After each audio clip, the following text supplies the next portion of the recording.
नमस्कार दोस्तों। आज हम एनसीईआरटी क्लास 10th की इकोनॉमिक्स मतलब अर्थशास्त्र की बुक शुरू कर रहे हैं। इससे पहले हमने ज्योग्राफी, पॉलिटी और हिस्ट्री कंप्लीट कर चुके हैं 6 से 10 तक, और आज हम इसका इकोनॉमिक्स पार्ट शुरू करने जा रहे हैं। तो हमारा अध्याय है फर्स्ट, विकास, डेवलपमेंट। ठीक है, पहला अध्याय हमारा।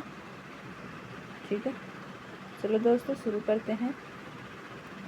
विकास अथवा प्रगति की धारणा हमेशा से हमारे साथ है। हमारी आकांक्षा और इच्छाएं हैं कि हम क्या करना चाहते हैं और अपना जीवन कैसे जीना चाहते हैं। इसी तरह हम विचार रखते हैं कि कोई देश कैसा होना चाहिए, हमें किन अनिवार्य वस्तुओं की आवश्यकता है, क्या सभी का जीवन बेहतर हो सकता है, लोग मिलजुल कर कैसे रह सकते हैं, क्या और अधिक समानता हो सकती है। विकास इन सभी प्रश्नों का विचार करने और इन लक्ष्यों को प्राप्त करने के उपायों से जुड़ा है।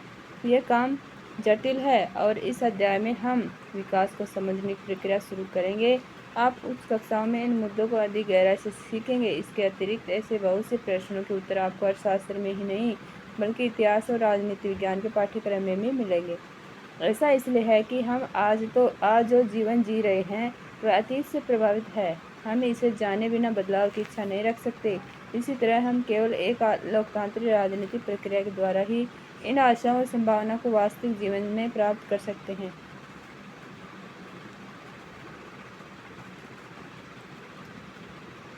मेरे बगैर वे विकास नहीं कर सकते। इस व्यवस्था में मेरा विकास नहीं हो सकता। विकास क्या वादा करता है? विभिन्न व्यक्ति, विभिन्न लक्ष्य।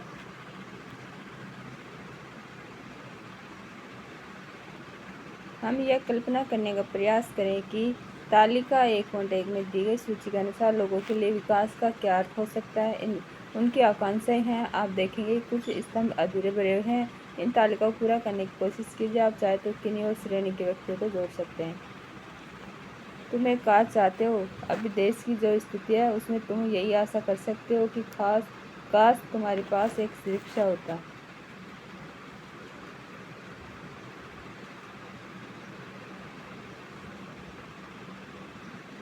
तालिका 1.1 बनने के बाद अब इसका निरीक्षण करते हैं। क्या इन सभी लोगों के विकास या प्रगति के बारे में एक जैसा विचार है? संभवतः नहीं। इनमें से हर एक अलग अलग चीज़ें पाना चाहता है। वे ऐसी चीज़ें चाहते हैं जो उनके लिए ये अलग अलग कौन क्या अपना काम धंधा कर रहा है उसके हिसाब से इनको अलग अलग इनको दर्शाया गया है। व्यक्ति की श्रेणी और उनके आकांक्षाएं क्या क्या हैं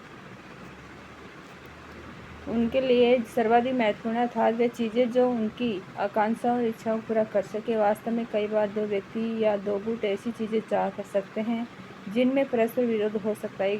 लड़की अपने भाई के समक्ष आज़ादी और अवसर मिलने और भाई भी घर के कामकाज में हाथ बटाएगा की आशा रखती है। हो सकता है कि भाई को यह पसंद न हो।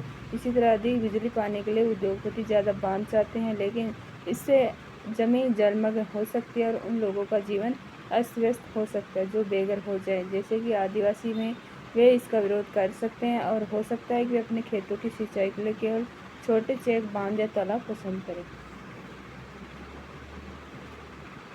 इस तरह दो बातें साफ हैं। एक, अलग अलग लोगों के विकास के लक्ष्य भिन्न हो सकते हैं, और दूसरा, एक के लिए जो विकास है वह दूसरे के लिए विकास न हो, यहाँ तक कि वह दूसरे के लिए विनाशकारी भी हो सकता है। आय और अन्य लक्ष्य। अब आप अगर एक बार फिर तालिका 1.1 देखें तो एक बात समान पाएंगे।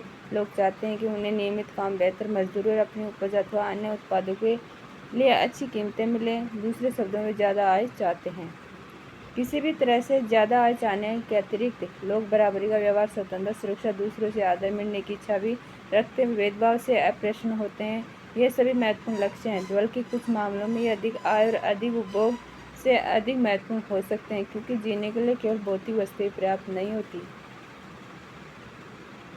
द्रव्य या उससे खरीदी जा सकने वाली भौतिक वस्तुएं एक कारक है जिस पर हमारा जीवन निर्भर है, लेकिन हमारा बेहतर जीवन ऊपर लिखी अभौतिक वस्तुओं पर भी निर्भर करता है। अगर आपको यह बात स्पष्ट नहीं लगती है तो अपने जीवन में अपने मित्रों की भूमिका के बारे में जरा सोचिए।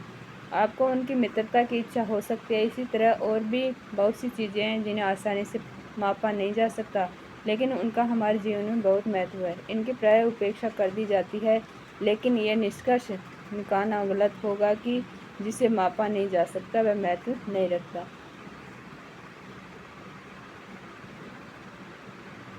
एक और उदाहरण देखिए, अगर आपको कहीं दूर दराज के इलाके में नौकरी मिलती है, उसे स्वीकार करने से पहले आप आय के अतिरिक्त बहुत से कारकों पर विचार करेंगे, जैसे कि आपके परिवार के लिए क्या सुविधाएं उपलब्ध होंगी, काम करने का वातावरण कैसा होगा या सीखने के क्या अवसर हैं। दूसरी नौकरी में यद्यपि आपको वेतन कम मिलता है, लेकिन यह नियमित रोजगार हो सकता है जो आपकी सुरक्षा की भावना को बढ़ाता है। एक अन्य नौकरी अधिक वेतन दे सकती है, लेकिन कार्य की सुरक्षा नहीं, और हो सकता है आपको परिवार के लिए पर्याप्त समय भी न मिले। इससे आपकी सुरक्षा और स्वतंत्रता की भावना कम हो जाएगी। इसी तरह विकास के लिए लोग मिले जुले लक्ष्यों को देखते हैं। यह सच है कि यदि महिलाएं वेतनभोगी कार्य करती हैं तो घर और समाज में उनका आदर बढ़ता है, तथा यह भी सच है कि अगर महिलाओं के लिए आदर है तो घर में उनके कामकाज में ज़्यादा हाथ बटाया जाएगा और घर से बाहर काम करने वाली महिलाओं को अधिक स्वीकार किया जाएगा। सुरक्षित और संरक्षित वातावरण के कारण ज़्यादा महिलाएं विभिन्न प्रकार की नौकरियां या व्यापार कर सकती हैं। इसलिए लोगों के विकास के लक्ष्य केवल बेहतर आय के ही नहीं होते, बल्कि जीवन में अन्य महत्वपूर्ण चीज़ों के बारे में भी होते हैं।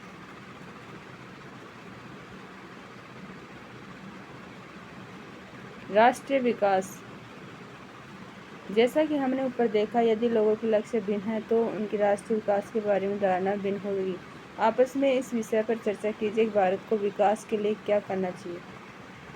संभव है कि कक्षा के विभिन्न विद्यार्थियों ने उपयुक्त प्रश्नों के अलग अलग उत्तर दिए होंगे। हो सकता है आपने स्वयं इन प्रश्नों के बहुत से उत्तर सोचे हों और उनमें से किसी एक के विषय में आप स्वयं भी निश्चित न हों। यह समझना बहुत आवश्यक है कि देश के विकास के विषय में विभिन्न लोगों की धारणाएं भिन्न या परस्पर विरोधी हो सकती है, लेकिन क्या सभी विचारों को बराबर का महत्व दिया जा सकता है, या यदि परस्पर विरोधी हैं तो निर्णय कैसे किया जाए। सभी के लिए न्यायपूर्ण और सही राह क्या होगी। हमें यह भी सोचना होगा कि क्या कार्य करने का कोई बेहतर तरीका है, क्या इस विचार से बहुत से लोगों को लाभ होगा या कुछ को ही। राष्ट्रीय विकास का अभिप्राय इन सब प्रश्नों पर विचार करना है।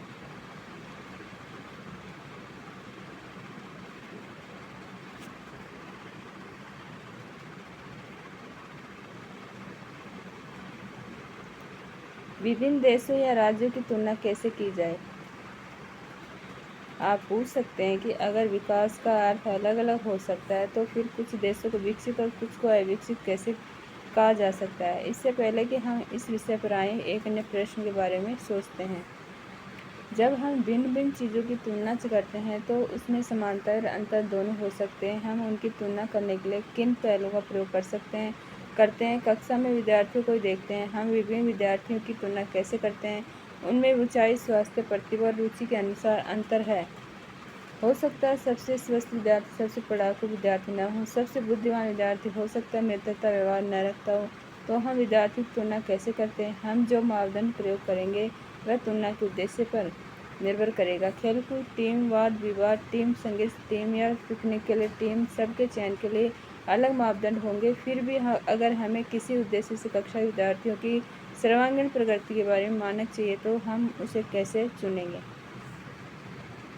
सामान्यतः हम व्यक्तियों की एक या दो महत्वपूर्ण विशेषताएं लेकर उनके आधार पर तुलना करते हैं। तुलना के लिए क्या महत्वपूर्ण विशेषताएं चुनी जाएं, इस पर मतभेद हो सकते हैं। विद्यार्थियों का मित्रतापूर्ण व्यवहार, सहयोग भावना, उनकी आलोचनात्मक या उनके प्राप्त अंक, यही बात विकास पर लागू होती है।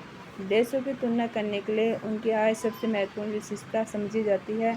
जिन देशों की आय अधिक है उन्हें कम आय वाले देशों से अधिक विकसित समझा जाता है। यह इस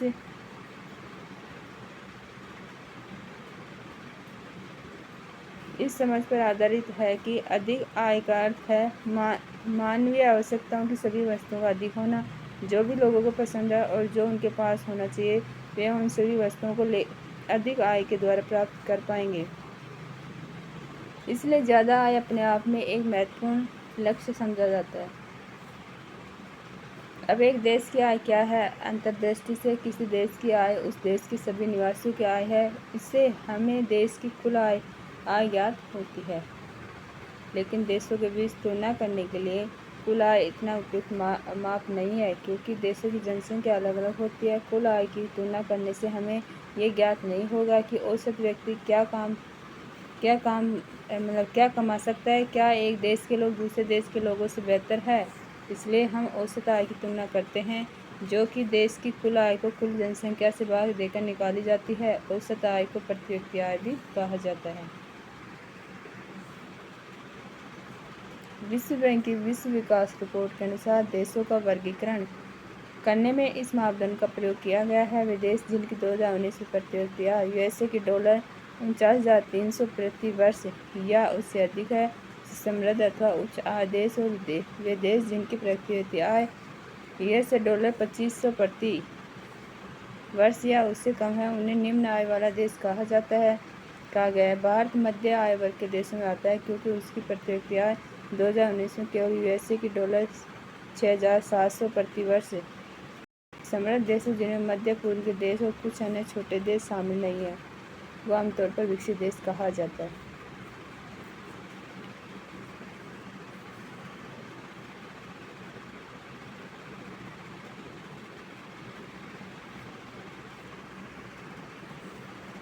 आय और अन्य मापदंड। जब हमने व्यक्तिगत आकांक्षा और लक्ष्यों को देखा तो पाया कि लोग केवल बेहतर आय के बारे में ही नहीं सोचते, बल्कि वे अपनी सुरक्षा, दूसरों से आदर और समानता का व्यवहार पाना, आज़ादी इत्यादि जैसे लक्ष्यों के बारे में सोचते हैं। इसी प्रकार जब हम किसी देश या क्षेत्र के बारे में सोचते हैं तो हम औसत आय के अतिरिक्त अन्य महत्वपूर्ण लक्षणों के विषय में भी सोचते हैं। ये विशेषताएं क्या हो सकती हैं, इसका निरीक्षण हम एक उदाहरण के द्वारा करते हैं। तालिका 1.3 हरियाणा, केरल, बिहार की प्रति व्यक्ति आय दर्शाती है। वास्तव में ये आंकड़े वर्ष 2018-19 की वर्तमान कीमतों पर प्रति व्यक्ति निवल राज्य घरेलू उत्पाद के हैं। अभी हम इस जटिल शब्द का क्या वास्तविक अर्थ है उसे छोड़ देते हैं। मोटे तौर पर हम इसे राज्य की प्रति व्यक्ति आय मान सकते हैं। हम देखते हैं कि इन तीनों राज्यों में हरियाणा की प्रति व्यक्ति आय सबसे अधिक है। ये देखो तालिका 1.4 हरियाणा, केरल और बिहार के कुछ तुलनात्मक राज्य हैं। ये शिशु मृत्यु दर 1,000 पर 2018, साक्षरता दर 2017-18, निवल उपस्थिति अनुपात प्रति 100 व्यक्ति, उस दर आयु 14 से 15 वर्ष 2017-18।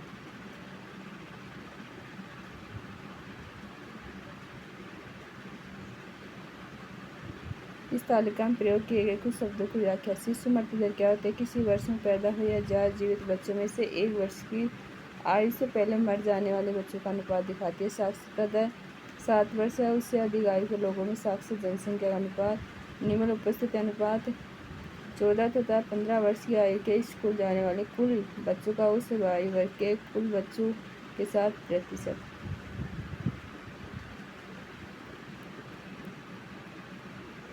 यह तालिका क्या दर्शाती है? तालिका का पहला स्तंभ दिखाता है कि केरल में 1000 जीवित पैदा हुए बच्चों में 7 बच्चे 1 वर्ष की आयु तक पहुंचने से पहले मर जाते हैं, लेकिन हरियाणा में अनुपात 30 था, जो केरल की तुलना में लगभग 3 गुना से ज़्यादा है। दूसरी ओर हरियाणा की प्रति व्यक्ति आय केरल से ज़्यादा है, जैसा तालिका 1.3 में दिखाया गया है। ज़रा सोचिए कि अपने माता पिता के लिए आप कितने प्यारे हैं। यह सोचिए कि सब लोग कितना प्रसन्न होते हैं जब कोई बच्चा जन्म लेता है। अब ऐसे माता पिताओं के बारे में सोचिए जिनके बच्चे अपने पहले जन्मदिन से पहले ही मर जाते हैं। ऐसे माता पिताओं को कितना दुख महसूस होता होगा। दूसरा है, देखिए कि आंकड़े किस वर्ष के हैं। वर्ष 18-19 के हैं, तो हम बहुत पुराने समय की बात नहीं कर रहे हैं। यह हमारी स्वतंत्रता के 70 वर्ष बाद की बात है, जब हमारे देश के बड़े शहर ऊंची ऊंची इमारतों खरीदारी के लिए शॉपिंग मॉल से भरे हुए हैं। अधिकांश शिशुओं को बुनियादी स्वास्थ्य सुविधा भी नहीं मिल पाती। समस्या शिशु मृत्यु दर पर समाप्त नहीं हो जाती। तालिका 1.4 का अंतिम स्तंभ दिखाता है कि बिहार के लगभग आधे बच्चे कक्षा 8वीं के बाद स्कूल नहीं जा रहे हैं। अर्थात यदि आप बिहार के किसी स्कूल में पढ़ते होते तो आपकी प्रारंभिक शिक्षा के लगभग आधे से अधिक बच्चे गायब होते हैं। जिन बच्चों को स्कूल में होना चाहिए था वे वहाँ नहीं होते। अगर यह आपके साथ होता तो आप अभी यह सब न पढ़ पाते जो पढ़ रहे हैं। दोस्तों, हम यहीं तक पढ़ेंगे और बचा हुआ चैप्टर जल्दी ख़त्म करेंगे और साथ में क्वेश्चन आंसर भी सोल्व करेंगे। तो थैंक यू।